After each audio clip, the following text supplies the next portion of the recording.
Bueno, muy buenos días. Hoy vamos a trabajar en un modelo que necesitamos para poder avanzar en el curso y es un modelo que seguramente algunos de ustedes conocen, pero no, no necesariamente están familiarizados. Entonces vamos a hablar de un modelo de regresión lineal o de los modelos de regresión lineal.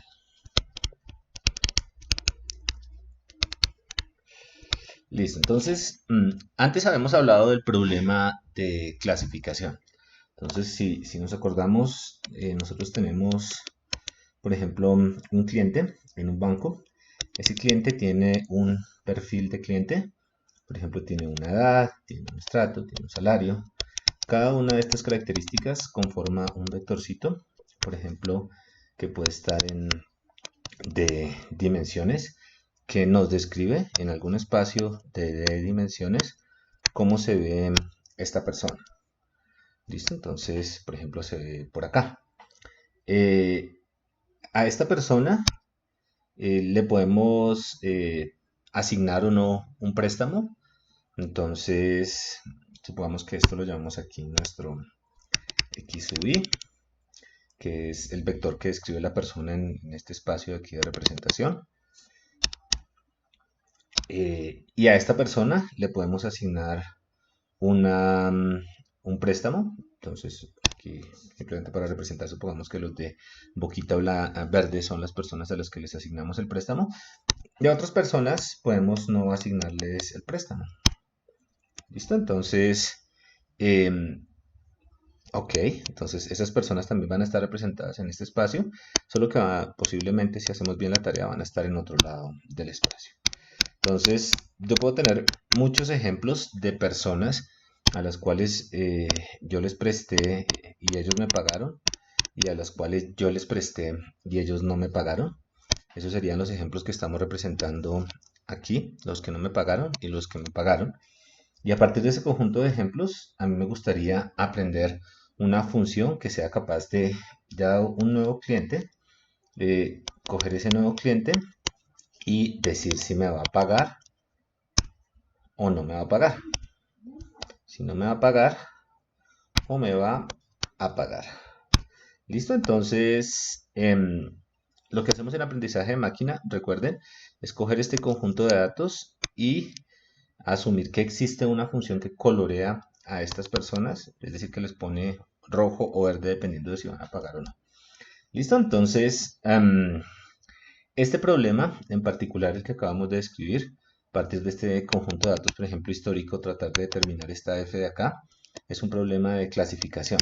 Y ya habíamos hablado de cómo resolvíamos el problema, varias opciones para resolver el problema de clasificación, en particular, por ejemplo, los perceptores. ¿Listo? Entonces, este es un problema, digamos que muy particular. Aquí lo que tenemos es un X que pertenece, en este caso, a un RD y un Y que puede ser, por ejemplo, -1 si no me paga o 1 si me paga. ¿Listo? Entonces, aquí hay un Y que sería la categoría. Supongamos que variamos un poquito este problema, que es un problema de asignación de crédito, a un problema que es parecido.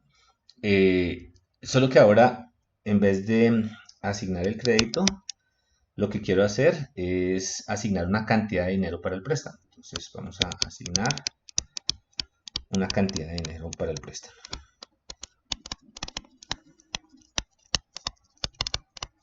Entonces, para que esto tenga sentido en el banco, entonces vamos a suponer que primero hay una unidad acá que coge el cliente, lo que puede observar del cliente, que es este vector de acá, y hace el análisis y él dice, bueno, supongamos que le presto, pero alguien tiene que decidir cuándo le presta. Entonces, este es como la unidad de aprobación de créditos. Y esta de acá vendría a ser como la unidad de asignación de préstamos, de dinero. Llamémosla de valores del préstamo. Listo, entonces, esta de acá ya no toma la decisión como acá de si le asigno o no el préstamo, sino que toma la decisión de cuánto le voy a asignar. Entonces, por ejemplo, a este le voy a asignar una cantidad por acá, a esta persona una cantidad por acá, aquí en el X está representando diferentes personas, a esta otra, a esta otra, a esta otra, a esta otra, a esta otra. ¿Listo? Entonces, ¿qué hace diferente este problema al anterior? En el anterior nosotros teníamos que aprender o estábamos buscando una regla que nos clasificara entre los que nos pagaban y los que nos pagaban, mientras que en este estamos buscando eh, alguna función que es más continua. ¿Por qué? Porque nos estamos refiriendo a valores del préstamo. Entonces, la salida ya no necesariamente va a ser o -1 o 1 o 0 o 1, como lo quieran ver, sino va a ser un real, que es la cantidad de dinero que le vamos a prestar a las personas. Entonces, simplemente escribamos acá que la entrada de nuestro problema van a ser de nuevo nuestro X y la salida va a ser un Y que ahora va a estar, por ejemplo, en los reales. ¿Listo? Entonces, el problema de la práctica es asignar un valor real a las personas a las que les asignamos el crédito. Valor real, un préstamo. Veamos, quitemos de esto para que quede un poco más general. Un valor real. ¿Listo? Entonces, ¿en qué sentido tiene, en qué contexto tiene sentido esto? Supongamos que tenemos una base de datos histórica donde tenemos el perfil de las personas y hay un analista de crédito que le asignó a esta persona una cantidad de dinero y a esta otra cantidad de dinero. Entonces, si esta base de datos está en la organización, de alguna manera nosotros podríamos usar esos datos para poder aprender la función, tal como si teníamos datos de históricos de préstamos que hubiesen sido exitosos o no exitosos, como acá. Podríamos tratar de aprender esa función. Acá también podríamos pensar de manera muy concreta en una base de datos donde ya un conjunto de expertos definieron las reglas para la asignación del préstamo. ¿Listo? Entonces, de nuevo nuestro interés es tratar de coger los X y construir algo que nos permita inferir la función f, solo que sobre los reales. ¿Listo? Entonces, recordemos que lo que hacíamos antes, por ejemplo, lo que habíamos hecho antes, algo muy sencillo, era usar los perceptrones.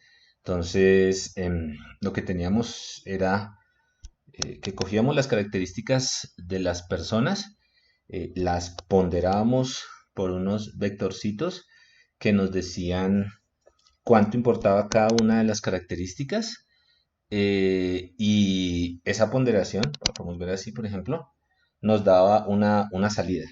¿Listo? Entonces, eso lo pasábamos por una función que nos decía 0 o 1, pero en realidad lo que importaba de esa función era esta ponderación. Entonces, recuerden que, por ejemplo, nosotros podíamos hacer esto.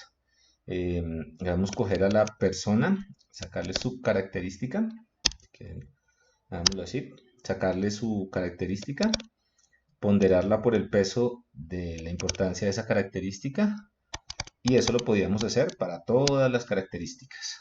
¿Listo? Entonces, esto de acá nos está diciendo, mire, usted tiene una persona, por ejemplo, esta persona, entonces está representado por este vector de características. Por ejemplo, su edad son 25 años, es estrato 4, gana 6 millones de pesos, etcétera. Cada uno de estos valores pues va a armar un vectorcito que es el vector de características y esto va a estar en RD. ¿Listo? Entonces, eh, esto que estamos escribiendo acá no es más que una función de las muchas que podríamos usar para poder obtener esta relación continua. Entonces, lo que hace esta función es decir simplemente, bueno, yo voy a fijar, y eso es bien importante, unos pesos. Entonces, a este le voy a decir, este pesa lo que sea, un W0, este pesa lo que sea, un W1, este pesa lo que sea, un W2, etcétera. Cada una de las características va a pesar. Yo pondero el valor de la característica por su peso y lo sumo con los otros valores de las características por sus pesos, y eso de alguna manera se convierte en un continuo, y ese es el continuo que nosotros estamos escribiendo acá. ¿Listo? Entonces, esa sería una función h de x. Em, ya la habíamos usado antes y la habíamos usado en el contexto de los perceptrones. Ya nosotros entendemos qué hace, pero básicamente lo que hace es ponderarlo. Los W se pueden interpretar como importancias de cada una de las dimensiones. ¿Importancia respecto a qué? A cómo esas dimensiones pesan para poder darle sentido a, en este caso, el salario. ¿Listo? Entonces, esta es una forma, digamos que eh, simple de abordar el problema. Y este problema pues recibe un nombre que me imagino que ya todo el mundo conoce a estas alturas de la vida, y es el problema de regresión. Listo, entonces el problema de regresión y el problema de clasificación están íntimamente relacionados.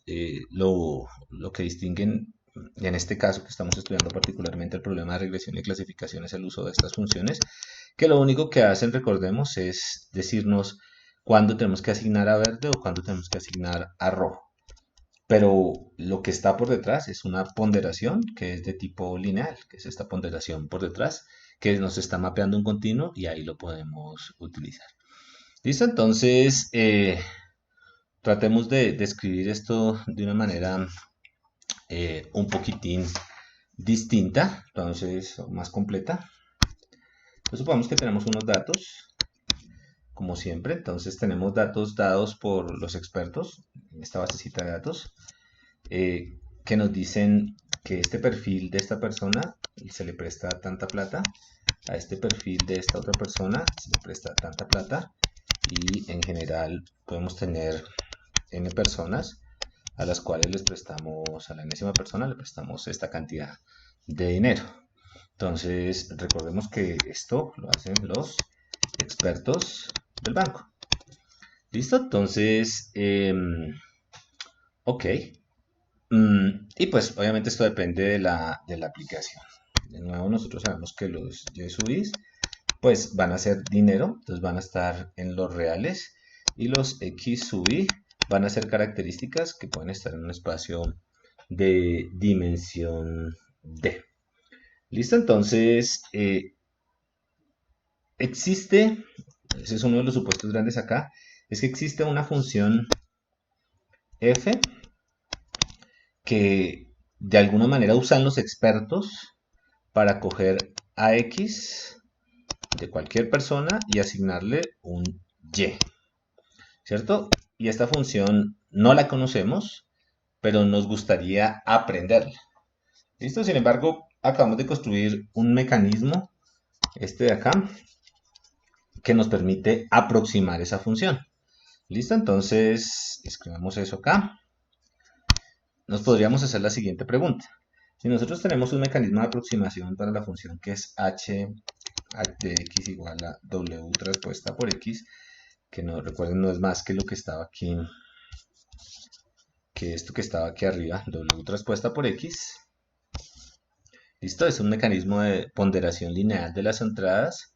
La pregunta es cómo esto de acá puede aproximar a esta función f de x. Listo, entonces, ¿cómo sabemos que nuestra aproximación está cercana a la realidad? ¿Listo? Entonces, pues recuerden que nosotros habíamos asumido que estas muestras de acá eran, estos y de acá en particular eran evaluaciones de la función en x de n. Esto es uno de los supuestos grandes que estamos haciendo. Entonces, yo de alguna manera, si tengo por este lado una aproximación y por este lado la realidad, lo que puedo es simplemente comparar. Lo que yo quiero hacer es algo así como decir, mire, su aproximación, usted está aproximando h de x, ¿listo? Esa es su aproximación. Usted quiere saber qué tan cercano está a f de x, pues simplemente mira qué tanto se desvía usted cuando aproxima con h la persona X al valor que la función ideal tendría sobre la persona X. ¿Listo? Entonces, por ejemplo, aquí estamos midiendo esta desviación.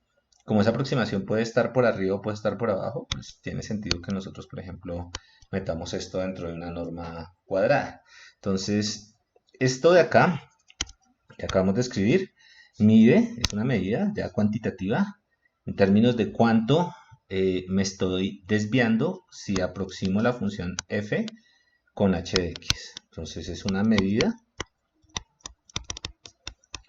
de qué tanto se aproxima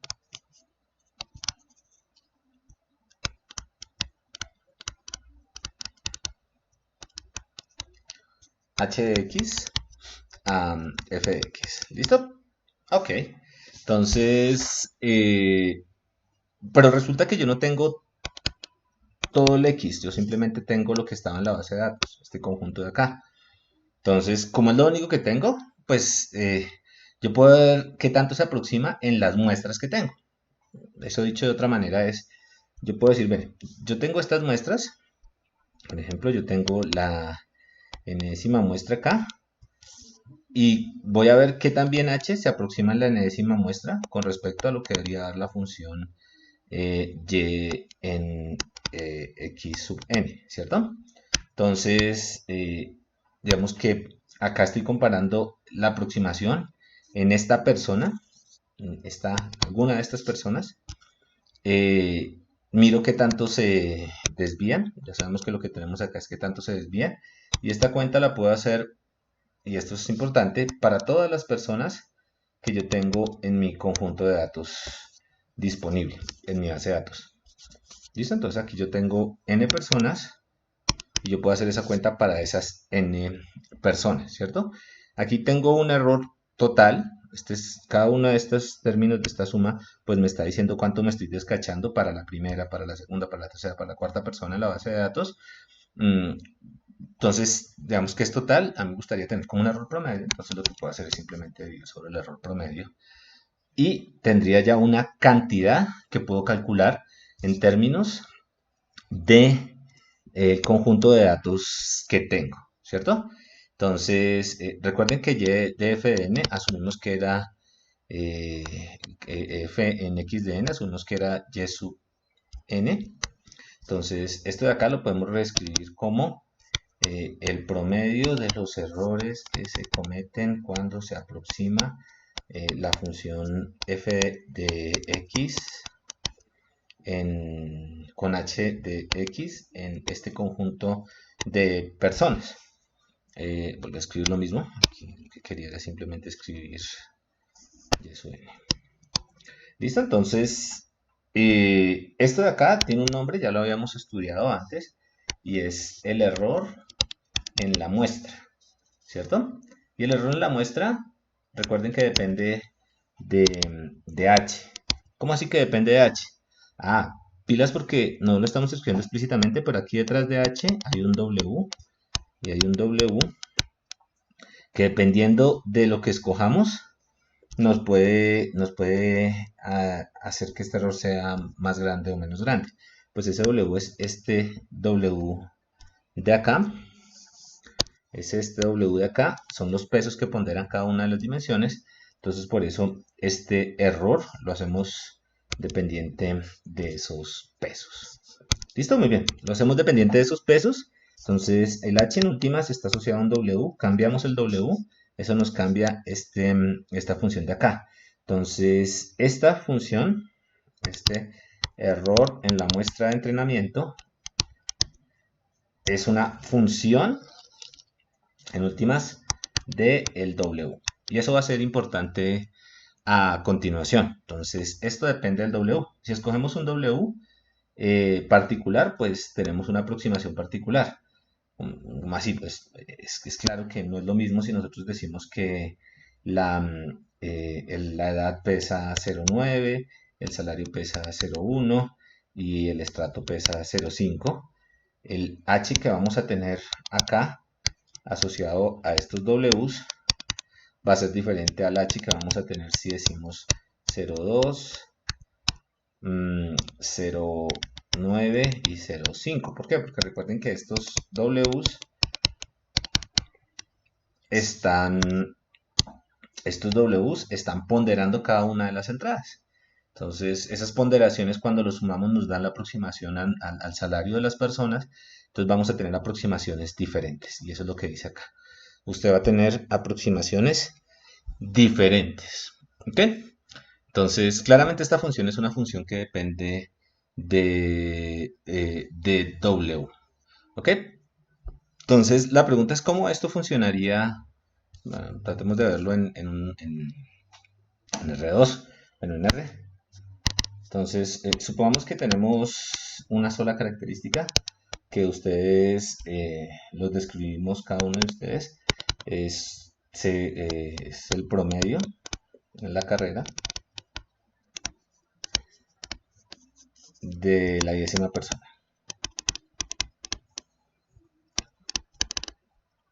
Entonces vamos a ver cómo el promedio, eso es, supongamos que es un vector, una característica que tenemos ahí, cómo ese promedio se relaciona con lo que le van a prestar. Entonces, por ejemplo, supongamos que entre más bajito sea el promedio, esta persona tenía un promedio de 3,5, esta de 4, esta de 4,7. Vemos que entre más bajito el promedio, menos le prestan. Podríamos tener algo como esto. Cada uno de estos puntos corresponden a personas. Este podría ser el promedio. Y esto podría ser la cantidad de dinero que le prestan.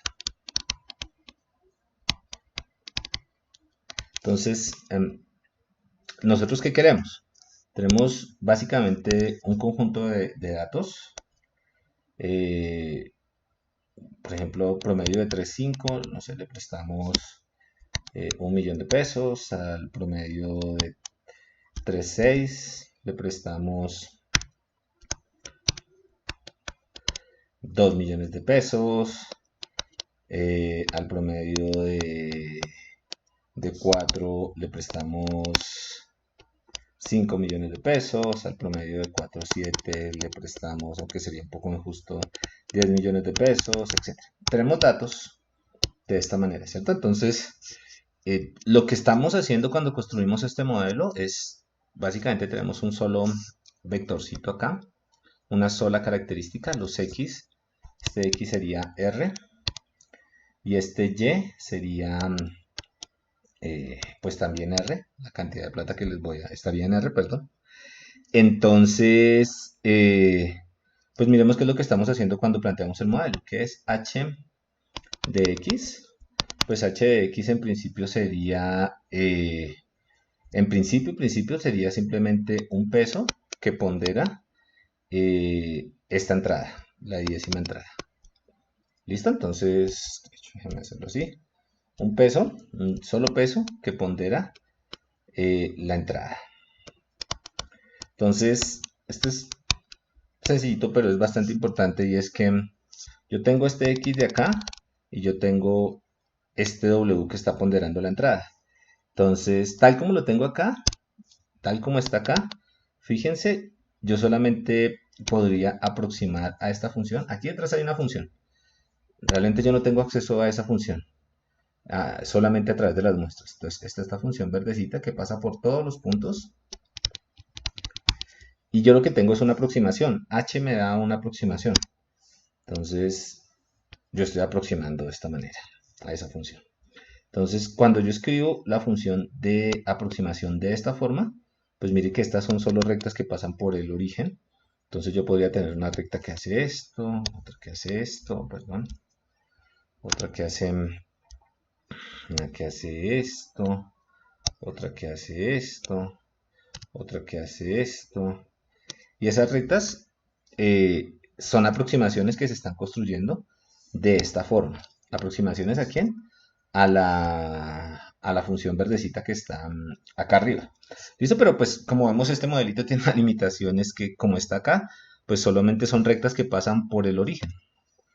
Entonces, si queremos un modelito un poco más flexible, lo que podemos hacer es agregarle un bias que simplemente desplace esto. Entonces el bias, por ejemplo, puede ser simplemente un W0.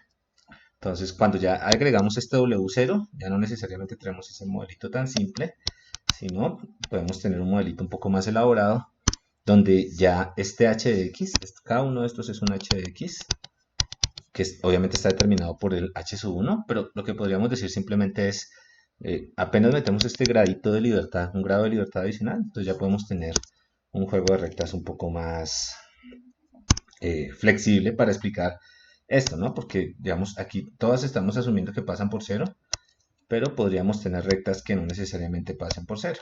Entonces, esas rectas que no pasan por cero, pues se logran si nosotros introducimos este parámetro adicional. Listo, por este parámetro adicional simplemente piensen en que esto podría verse como un nuevo vectorcito, un vectorcito de características W que tiene una característica adicional.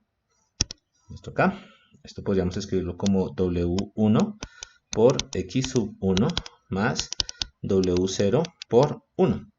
¿Listo? Entonces, esta forma de escribirlo es bien particular porque eso quiere decir que yo puedo escribir esto como W1, W0, o mejor así, porque nos queda más bonito. Esto sería igual a W0, 1 más W1, 1, X1, perdón. Y esto es como escribir W0, W1 por 1, X1. Entonces, estamos hablando realmente del mismo modelo. Lo único que hicimos cuando introdujimos este 1 fue modelar un bias para tener un poquito más de flexibilidad en la función roja que aproxima a la función verde. Pero esto también nos da una idea y es que si los modelos siempre quieren tener esta flexibilidad o queremos que nuestros modelos siempre tengan esta flexibilidad, lo único que tenemos que hacer es agregar este término de bias acá e introducir un nuevo parámetro. ¿Listo? Entonces, eso querría decir que ya nuestros datos ya no van a estar en dimensión 1, este en particular, sino en dimensión 2. Y en general los datos pues los vamos a entender como que están en la dimensión d más 1, siendo d el número de características que en este caso describen al cliente. Y este 1 simplemente es el bias. Entonces, esta es una forma un poquito más compacta de escribirlo, no podemos confundirnos, pero para nosotros va a ser más importante adelante, simplemente es una cuestión de notación. ¿Listo? Entonces, volvamos a lo que está haciendo esto. Esta función de acá, pasémosla limpio, esta función de acá, h de x con el bias involucrado, con el bias incorporado, nos quedaría de la forma W0 por 1 más W1 por X1. ¿Listo? Entonces, ¿qué está haciendo esa función? Entonces, miremos. Recuerden que nosotros tenemos ejemplos, o asumimos que tenemos ejemplos de cómo la gente está, eh, cómo los expertos están asignando valores de préstamos. Estos ejemplos, a este le asigno este dinero, a este otro, a este esta cantidad de dinero, a este esta cantidad de dinero, y este. Por ejemplo, entonces acá es, recuerden, el promedio y acá es la cantidad de dinero que se le presta.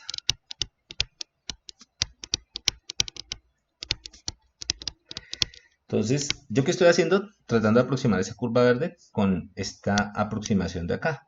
Pero esa aproximación de ahí, ya lo sabemos, eso es una línea recta, por ejemplo. Más bonita. Esto es una línea recta. Y en realidad lo que estoy haciendo cuando planteo la función que tenía arriba, simplemente continuamos con el ejemplo, tenemos unos datos. Entonces yo escribo esto de la manera, de la forma h, segundo acá, de la forma h, cojo este primer punto, lo aproximo con la curva azul, ¿listo? Y miro qué tan desviado está de mi realidad, que mi realidad es el y,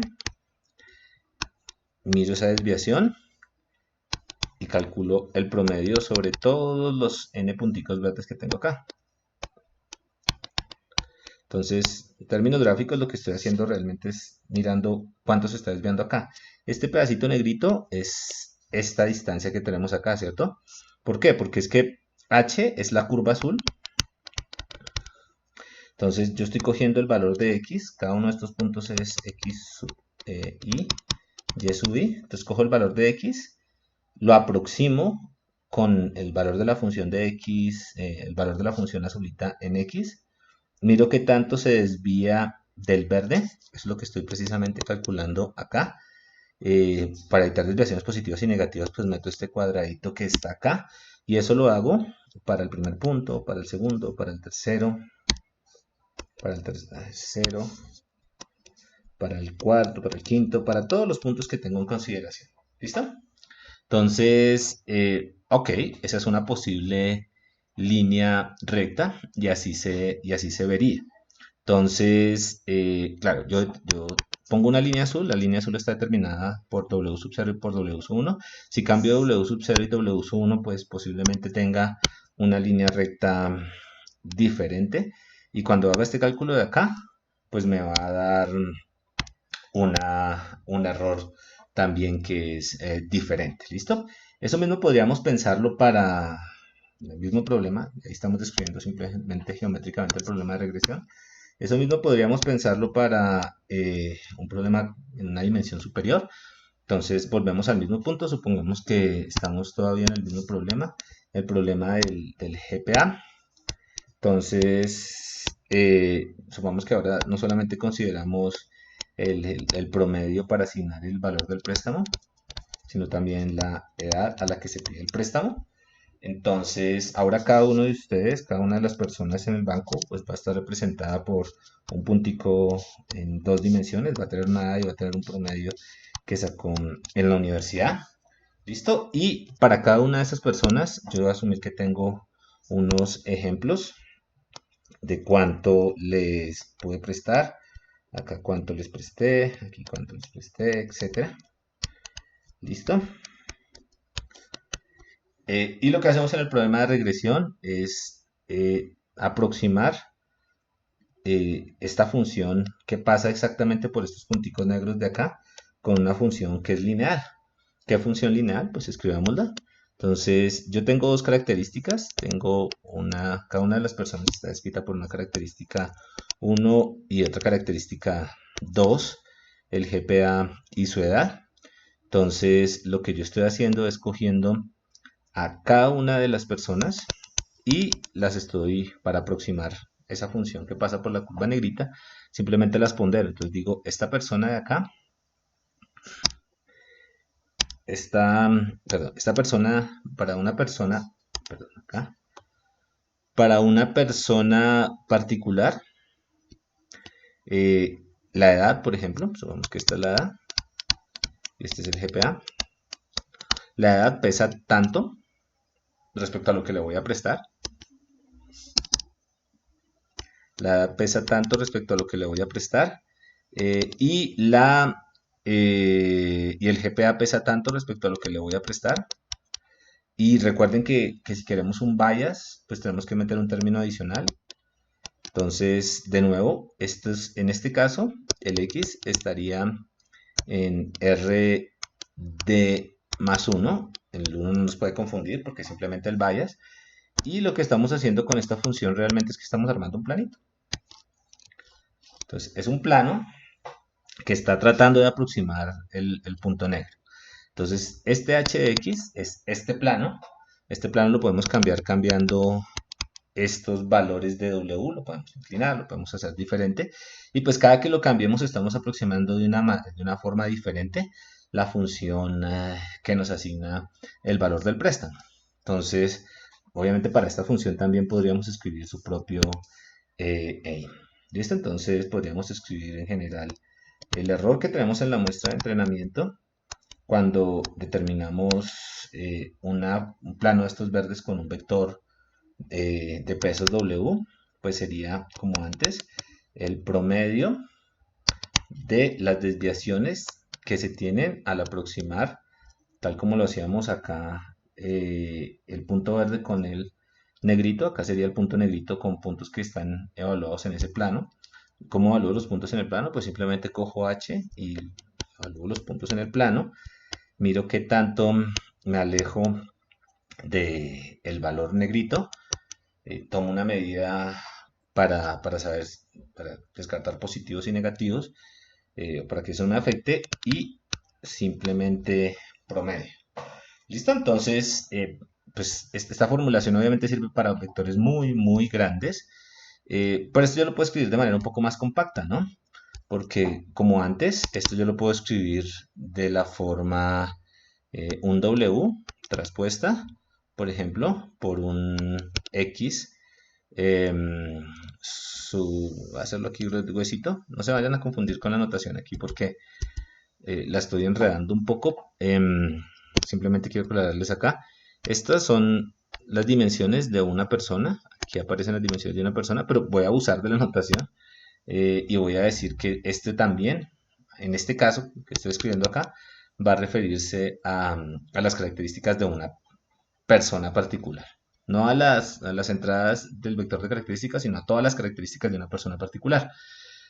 Entonces, no se confunda, simplemente lo que quiero es escribir esto de una manera un poco más compacta. Este es el promedio de los errores que se cometen al aproximar la función y con h de x, siendo h de x una función lineal. Entonces, esto lo puedo escribir como w traspuesta por x de n menos y de n. ¿Listo? Entonces, ¿qué es esto de x de n, y de n? Pues, perdón, w por x de n, pues es simplemente la evaluación de esta función. Es esto exactamente. ¿Listo? Y esto lo hago sobre todas las personas que tengo en mi basecita de datos. Entonces, aquí de nuevo, pues simplemente lo que hice fue reescribir la función h de x. Y esto lo puedo escribir aún de una manera más compacta. Entonces esto lo puedo escribir como 1 sobre n de la sumatoria desde n igual a 1 hasta n de esto de acá, una matriz x por un vector w menos y. ¿Listo? Entonces, miremos qué es eso.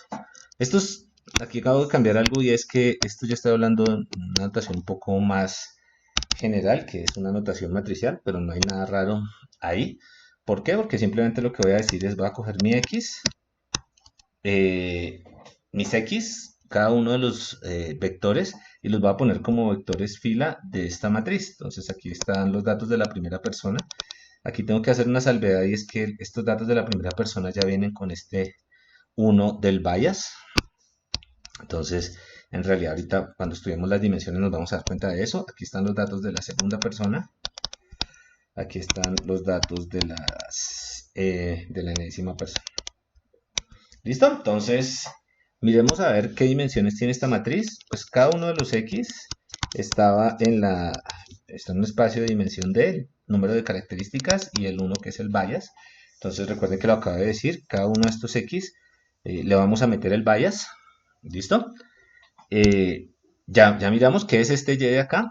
Este y es simplemente las salidas, los valores que tengamos en la base de datos de asignaciones previas dadas por los expertos. Ok. Y el W pues sigue siendo un vectorcito que está en RD más 1, ¿no? Entonces, el asunto aquí es el siguiente. Esta es una forma más compacta de escribirla y pues no nos debe sorprender. Miren que aquí hay un 2, este 2 permanece acá. Y pues simplemente si ustedes hacen las cuentas, miren lo que tiene. Si ustedes cogen el X, entonces el X sería el X1. Esta es la primera fila, esta es la segunda fila, esta es la enésima fila. Y lo multiplican por el W, supongamos que es un vector columna, entonces sería W0, W1 hasta WD. Entonces, lo que tenemos acá cuando hacemos esta multiplicación matricial acá, pues es la primera fila por la primera columna, que es básicamente esto mismo que estábamos escribiendo acá para la primera persona. Déjenme aquí que no necesitamos esta suma, de hecho esa es la gracia. Listo, no necesitamos esta suma. Y ya vamos a ver por qué, porque si yo lo que hago es coger la primera fila por todo el W, pues estoy haciendo precisamente esto de acá. Cuando le resto el Y, pues le estoy restando esta entrada, le estoy restando esta entrada de acá. Y pues precisamente lo que tengo es la cuenta que tendría para el primer elemento de esta sumatoria de acá. ¿Listo? Entonces, para el primer elemento de esta sumatoria de acá. Si hago la cuenta para la segunda fila, pues lo que tengo es el segundo elemento de esta entrada, la cuenta para la tercera, para la cuarta, etcétera. Entonces, al final me quedaría como una matricita donde yo tendría en cada una de las entradas, pues el valor de la ponderación de esto y esto. Y aquí, pues esta norma de acá es simplemente una norma matricial que nos está considerando el hecho de que en cada una de las filas, en última, lo que vamos a tener es esta diferencia de acá. Perdón, esta diferencia de acá. ¿Listo? Entonces, uno puede hacer las cuentas despacio, pero es una forma mucho más compacta de escribirla. Entonces, volvamos a escribirla acá. EI W sería igual a 1 sobre n de la norma de x por w menos y al cuadrado. ¿Listo? Entonces, ya tenemos, digamos que un modelo un poco más compacto. Entonces, recordemos que el valor del error depende del W. Entonces, como antes, si nosotros teníamos un problema, ya sabemos que es esto de regresión con estos valores, perdón, primero los datos, cada uno de los datos que me dieron los expertos, y yo tengo este W, pues yo voy a cometer una cantidad de error, ¿no? Que ahorita lo representamos gráficamente, pero si yo tengo otro W, pues voy a cometer otro error, si yo tengo este W, voy a cometer otro error. Entonces la pregunta es, ¿cuál es la línea azul de todas estas de acá que mejor me aproxima a los puntos verdes? Entonces, para responder esa pregunta, lo que puedo hacer es minimizar esta función, que es una función de los Ws, con respecto al W. ¿Listo? Entonces, lo primero que tengo que entender es qué es lo que estoy haciendo, ¿no? Entonces, yo tengo aquí básicamente 1 sobre n de una norma de un x por un w menos un y al cuadrado. ¿Listo? Entonces, ¿qué conozco y qué es fijo en el problema? Esto es fijo y esto es fijo. Me lo dieron, está en la base de datos. ¿Qué varía en el problema? El W. Cada W que yo escoja, pues va a corresponder a una línea recta diferente. Entonces lo que yo tengo es que escoger el W que haga mínima el error de aproximación de esas curvitas azulitas, ¿cierto? Entonces yo tengo que minimizar con respecto a ese W. ¿Listo? Entonces ese es el problema. ¿Cómo puedo minimizar con respecto a W? De nuevo, ¿cómo puedo, el racional detrás es cómo puedo escoger la línea azul que mejor me aproxime a los puntos verdes? Entonces, para minimizar con respecto a W, pues puedo utilizar lo que ya sé de cálculo. Entonces, si se minimiza respecto a W, lo que tendría es, para minimizar respecto a W, esta es una función que es pues, multivariada, ¿no? W en realidad es W sub 0, W sub 1, es un vectorcito que tiene bastantes entradas, ¿cierto? Entonces, en el caso general, ¿no? W0, W1, hasta en general WD, ¿cierto? Entonces, para minimizar, yo tengo que minimizar respecto a todas estas variables de acá, ¿cierto? A cada una de estas variables de acá. Entonces, en realidad lo que puedo hacer es calcular la derivada parcial del error con respecto al W0, la derivada parcial del error con respecto al W1, etcétera. Y ya, pues aquí me sale un vectorcito. Este vectorcito, pues yo lo llamo gradiente y lo noto de esta manera, ¿cierto? Entonces, yo necesito calcular el gradiente de el error dentro de la muestra. de esta función W, y ese gradiente pues lo puedo calcular de la siguiente manera. Aquí hay unas cuentas que tengo que hacer despacio, pero en esencia esas cuentas se pueden hacer sobre esta representación matricial.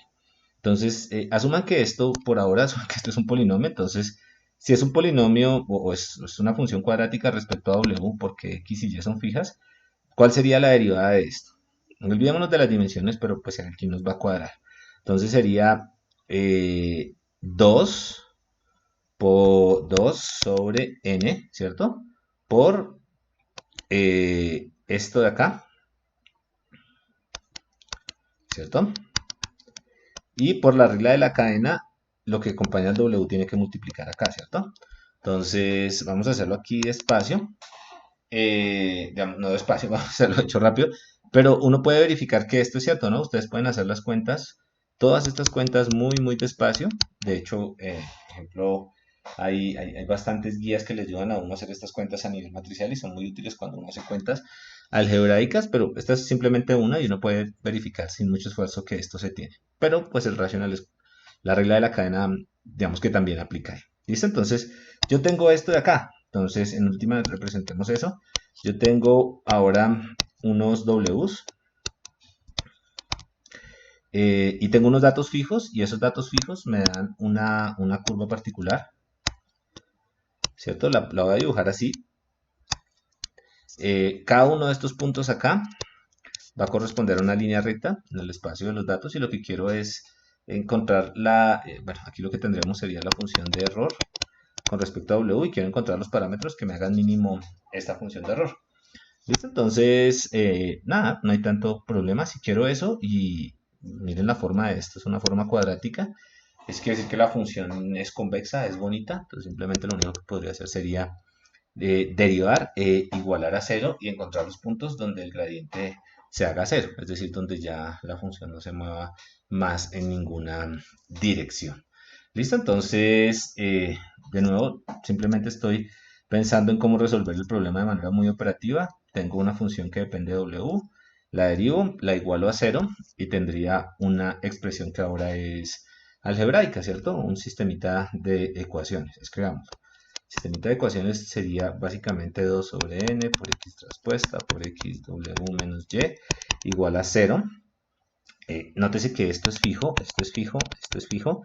Y en realidad aquí hay un sistemita de ecuaciones, ¿cierto? Que es un sistema que depende de w. Haciendo un poquito de álgebra, simplemente nos damos cuenta de que el 2 sobre n pues no importa para resolver el sistema, simplemente es un término de escala. Y lo que tendríamos acá sería x traspuesta por y igual a 0. Eso quiere decir que x traspuesta por x por w sería igual a x traspuesta por y. Y esto sería simplemente un sistemita de ecuaciones que podemos resolver. Entonces, miremos cómo podemos resolver ese sistema de ecuaciones. Digamos, estamos hablando de que si solucionamos esto de acá, encontramos cuál es el w que hace más pequeño este error. Y pues vamos a resolver el problema. Vamos a poder escoger una de estas funciones azulitas de acá arriba que tenga el error mínimo, entendiendo error mínimo en el sentido de lo que acabamos de modelar acá. ¿Listo? Entonces, miremos una cosa y es que esto de acá se puede en teoría resolver si nosotros podemos calcular, por ejemplo, la inversa de esto de acá. Entonces, lo podemos hacer despacio. Entonces, de hecho, nosotros podemos decir, ok, W sería un X gorrito Y. ¿Listo? Entonces, de aquí a aquí salte, pues simplemente una cuestión de notación. ¿Qué es el X gorrito? El X crucecita sería el X traspuesta por el X por la inversa por X de t. ¿Listo? Entonces, esto de acá se llama la pseudo inversa. Le ponemos el nombre de pseudo inversa. Y simplemente vean que lo que hicimos acá fue hacer este cálculo de acá. Esto lo tenemos. Eh, ya lo vamos a estudiar un poquito más en detalle. Le calculamos la inversa a esto y lo multiplicamos aquí a este lado. ¿Listo? Entonces, esta de aquí le vamos a poner un nombre y es la pseudo inversa. Ya miramos por qué. Pseudo inversa. Entonces, ¿cuál es la idea de la pseudo inversa? Cojamos este gorrito de aquí, lo multiplicamos multiplicamos a la derecha por x. Entonces, ¿qué tendríamos acá? Tendríamos eh, x gorrito, x traspuesta por x inversa por x traspuesta por x. ¿Listo? ¿Qué es esto? ¿Esto sería qué? Pues la inversa, ¿no? Perdón, este de acá sería la inversa de esto y esto de acá pues sería la identidad. Por eso le ponemos la pseudoinversa. Si lo multiplicamos por el otro lado ya el truco no nos funciona, pero es una especie de inversa. ¿Listo? Vamos a intentar estudiar un poco mejor qué pasa con esta funcioncita de acá y por qué es útil para resolver ciertos problemas. ¿Listo? Entonces, en realidad ya tenemos la solución, ¿no? Aquí ya podríamos parar y decir, mire, ya está la solución. Si usted le dan un problema de regresión, entonces lo que usted tiene que hacer es, primero, armar la matriz X,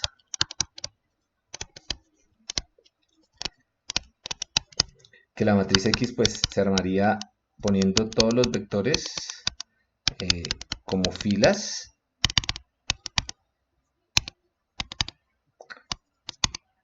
Considerando el 1, no. Armar la matriz Y. En este caso, cuánta plata le prestaron. Y simplemente calcular la pseudoinversa, que sería x traspuesta por x a la menos 1 por x traspuesta. Y el W que le hace mínimo el error, que mejor le aproxima en ese sentido que definimos allá, pues sería simplemente coger esto de acá y multiplicarlo por Y. ¿Listo? Entonces, esto es ya todo lo que necesitamos hacer, pero ahora empecemos a mirar qué pasaría, bueno, qué implicaciones tiene hacer esto. Entonces, este es el algoritmo de mínimos cuadrados. Tal vez muchos de ustedes ya lo conocían, pero si no lo conocían, se los presento. Y aquí hay varias cosas interesantes respecto al algoritmo de mínimos cuadrados. Primero, observemos qué pasaría si x fuera cuadrada. Entonces, lo primero que hay que decir es que si x fuera cuadrada, la cantidad de datos que tenemos es igual a la cantidad de dimensiones que tenemos. Y pues esto sería este problema de acá, que era el problema de x por w menos y al cuadrado, sería muy fácil de resolver, porque si x fuera cuadrada y fuera invertible, entonces simplemente yo haría x a la menos 1 por x por w y x a la menos 1 por y. De aquí yo tendría que w sería igual a x a la menos 1 por y. ¿Listo? Entonces, si x fuera cuadrada, simplemente calculo la inversa de esto y sale. Pero en la mayoría de los casos, cuando analizamos datos, pues el x no es cuadrado. De hecho, el caso que tenemos, por ejemplo, que estamos estudiando, lo más probable es que, por ejemplo, el d sea pequeño, no sé, 5, 6, 4, 5 características, mientras que tengamos muchos datos. Entonces la forma de esta matriz va a ver de esta manera, ¿cierto? Entonces esta persona de acá va a tener poquitas características, pero vamos a tener muchas, muchas personas. Entonces, cuando uno ve en el cálculo de la inversa este menos 1, se asusta porque uno dice, uy, de pronto si hay matrices grandes, va a ser muy complicado resolver el problema desde el punto de vista computacional porque hay que calcular una inversa de matrices grandes. Pero observemos lo siguiente. ¿Qué hacemos cuando calculamos la pseudoinversa? Pues calculamos x traspuesta por x a la menos 1 y lo multiplicamos por x traspuesta. ¿Listo? Entonces, ¿qué es x traspuesta? Esto digamos que tiene dimensión d más 1 y aquí hay n personas. Entonces, lo que tendríamos sería una matriz que sería la traspuesta de esta de acá, esta es x.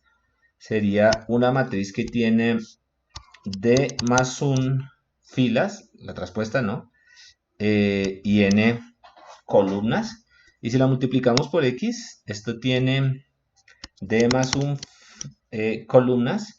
Si estamos bien. Sí, efectivamente. Entonces, cuando hagamos este producto de acá, pues lo que vamos a tener es esto por esto, esto por esto, etcétera. Pero al final nos va a dar una matricita que es de dimensión d más 1 por dimensión d más 1. Entonces, en general, para muchos problemas, si esto es chiquitín y tenemos muchos datos, las cuentas que vamos a hacer acá, no las de arriba, sino las de abajo, perdón. Las cuentas que vamos a hacer acá abajo implican que vamos a invertir una matriz que es de una dimensión pequeña. Entonces no hay tanto lío. ¿Listo? Entonces, una vez tengamos esa matriz que es d más 1, pues multiplicarla por el x eh,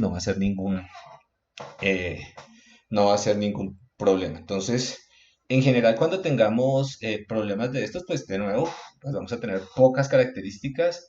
Esas pocas características van a implicar que nosotros vamos a tener que, cuando resolvamos esta pseudoinversa, este lado de acá va a ser de dimensión pequeña y al final, veamos que no nos va a explotar el problema, por lo menos desde el punto de vista computacional. ¿Listo? Entonces, eso es bastante eh, interesante y lo vamos a utilizar. Lo vamos a utilizar para el cálculo de la dimensión BC de los perceptrones. Digamos que eso, por eso lo estamos estudiando. Entonces ya tenemos un algoritmo. El algoritmo parece ser bastante sencillo y simplemente veamos, antes de mostrarles un poquito de código, quiero mostrarles el algoritmo, cómo podemos usar ese algoritmo para resolver otro problema, que es un problema que ya habíamos resuelto, que es el de clasificación. Entonces, de nuevo, este es nuestro algoritmo. Y al principio habíamos discutido que este problema que estamos resolviendo es distinto al problema de clasificación. En el problema de clasificación queremos saber si nos van a pagar o no nos van a pagar, mientras que en este queremos aproximar una cantidad de dinero que nos van a pagar. Entonces, hay algo que es ligeramente distinto y vamos a ver si podemos usar ese algoritmo, el que acabamos de construir, también para clasificar. Entonces, la regresión lineal, que es el algoritmo que acabamos de armar, la regresión lineal, lo que hace es aprende, en el sentido que nosotros lo definimos, una función real. ¿Listo? Entonces yo aprendo una función que está en los reales. Mientras que en el caso de la asignación de los créditos, las funciones que yo quiero aproximar son binarias. Pero en el caso de los créditos, las funciones son binarias. Entonces, ¿cómo podemos usar el algoritmo de regresión lineal para aprender funciones binarias? Pues de hecho son funciones, por ejemplo, que están mapeadas a más o menos 1. Pero resulta que los binarios también son reales. Entonces yo puedo utilizar la regresión lineal para tener una aproximación a estos más o menos 1. Entonces podemos usar la regresión lineal para tener un W, un modelito, una línea recta, un plano, donde, por ejemplo, W traspuesta por X sea muy parecido a el Y, siendo el Y o más 1 o menos 1. ¿Listo? Entonces, es muy tonto lo que estoy diciendo, pero es, si yo puedo aproximar funciones reales, en particular debo poder aproximar valores reales, en particular debo poder aproximar o más 1 o menos 1. ¿Listo? Pero como yo necesito es, en el problema de clasificación, más 1 o menos 1, lo que puedo hacer simplemente es utilizar el signo del mapeo de la función. Entonces, ¿el signo qué es? Pues si esto cruzó 0, si cuando yo hice la regresión, básicamente el punto es este. Para algunos puntos de acá, esto yo, por ejemplo, voy a asumir que es 1. Y para otros puntos de acá, yo voy a asumir que es menos 1. Estos son mis datos de entrenamiento. Claro, pues yo hago una línea recta, que eso es lo que estoy haciendo cuando resuelvo el modelo de regresión lineal. Entonces, lo que voy a hacer para obtener este más 1 o menos 1 es simplemente decir, si cruzo por el origen, es porque ya me quedó todo con más 1. Y si no, y si estoy debajo del origen, entonces estoy en menos 1. Y eso es lo que está modelando este signo de acá. Entonces, pues con este signo de acá ya tendría básicamente una forma de hacer la clasificación. Y que dicho sea de paso, pues también tengo una forma de modelar los perceptrones. ¿Listo? Entonces, eso lo vamos a utilizar después. Ok, entonces finalmente quiero mostrarles que esto no es nada complicado, como siempre. Lo único que necesitamos hacer lo único que necesitamos hacer aquí es, un segundo, ay, ¿qué se pasó acá? Aquí. Ahora, quiero mostrarles un poquito de código acá. ¿Dónde está? ¿Dónde está? ¿Dónde está? ¿Dónde está el código? Acá. Y este pedazo de código simplemente para que vean que las cuentas que hicimos pues igual van a tener algún sentido. Supongamos que tenemos un problema bidimensional, tenemos esto de acá versus esto de acá, estos serían nuestros x y estos serían nuestros y. Acá estamos sacando los x, acá estamos sacando los y. Acá estamos calculando la centro inversa. Miren, x lo armamos como una matricita traspuesta por t, le sacamos la inversa, la multiplicamos por la traspuesta, la multiplicamos por y, y voilà, tenemos los b's, nuestros w's en la notación que teníamos, y con esos w's yo puedo simplemente pintarlos, aquí estamos pintando los w's, pinto la línea recta que está ahí y yo tengo la aproximación, y esta es una aproximación en mínimos cuadrados. Listo, eso es lo que tenía para contarles hoy, muchísimas gracias.